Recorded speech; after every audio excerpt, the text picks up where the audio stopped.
আমরা এখন জামাই ষষ্ঠী 3 ভাই বোন মিলে রান্না বান্না করছি। এই যে এখানে হচ্ছে ভাজা ভজি, ঠিক আছে, এখানে মাটন হচ্ছে, এরপর চিকেন হবে, গলদা চিংড়ি হবে, পুকুরের মাছ হবে, বহুত কিছু হবে। এখানে আমাদের অধিক সন্ন্যাসী হয়ে গেছে, সন্ন্যাসীটা করে দিই। এখানে হচ্ছে কি বলে এটাকে, কি হচ্ছে, চিকেন হচ্ছে। আমি এখানে পটল চিংড়ি করছি, আর দিদি এখানে পেঁয়াজ ভাজছে। কিসের জন্য? ডাল ডাল হবে ওখানে। কেউ না, আমি ভিডিও বানাচ্ছি। আর আমার পিসি, ঠাকুমা, দিদা তারা সব ফোটার আয়োজন করছে। ওকে, এখনো গলদা চিংড়ি রয়েছে, কি বলে ওটা, কি হবে ওটা, সরষে টরষে দিয়ে সব হবে, ওটাও করতে হবে। আর ও মাছ আছে, এখনো মাছ হবে পুকুরে। আজকে আমাদের 3 কেজির একটা কাতলা ধরা হয়েছে, তো সেটাও হবে। এই যে এখানে জামাইদের হচ্ছে, কি বলে এটাকে দিদি, এ বাবা তো লাইটই পাওয়া যাচ্ছে না। ও সেদিকে হয়ে যাচ্ছে একটা।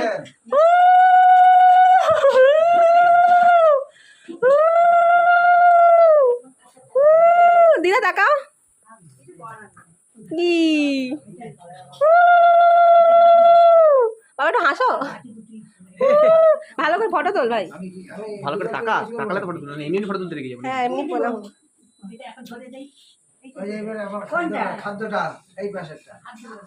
এই জামাটা বাবাকে এখন দিদা দিয়েছে, আমার দিদা দিয়েছে, বলছে খাদ্যটা দেখো কিরকম। খাও বাবা খাও। এটাকে কি বলে গো? দই চিড়ে। কাকে? বাবাকে? সব নিয়ম মিক্সড হয়ে গেছে, ঘটি বাঙাল সব নিয়ম মিক্সড হয়ে গেছে আমাদের। বাবা তাকাও একটু। এই যে ঠাকুমা এখন শার্টের, কি বলে ঠাকুমা এটাকে, শার্টের জল দিচ্ছে। পড়ে গেলাম।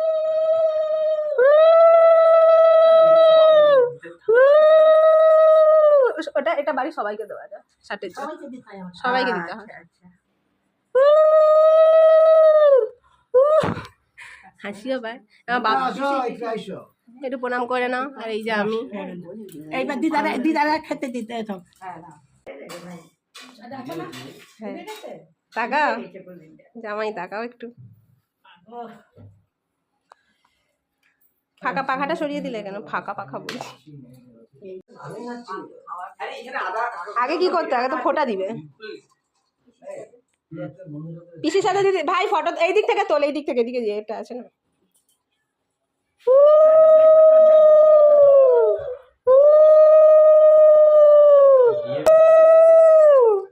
প্রথম বছর জামাই ষষ্ঠী, একটু খাওয়াও না দাদা।